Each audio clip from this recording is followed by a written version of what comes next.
আমাদের কাছে সার্ভিস নিতে তোমার কেমন লাগে? ভালো, সত্যি ভালো লাগে। তো এখন মাসাজ চলছে, সনি মাসাজ দিচ্ছে, ফেস মাসাজ।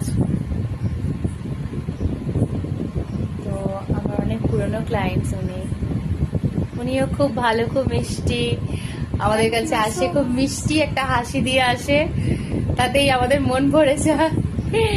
এবার অনেক দেরি করে এসছে, দীঘাতে গেছিল ঘুরতে, তার আগে একবার এসছিলেন, তারপরে এখন দীঘা থেকে আসার পর এই আসলো। তো ফেসটা অনেক রাফ হয়ে গেছিল, তো সেই কারণে মাসাজ চলছে। সনি, তুমি কিছু বলবে? কেন রাগ করেছো? কাজে ব্যস্ত। কাজে ব্যস্ত, কাজের সময় কথা না।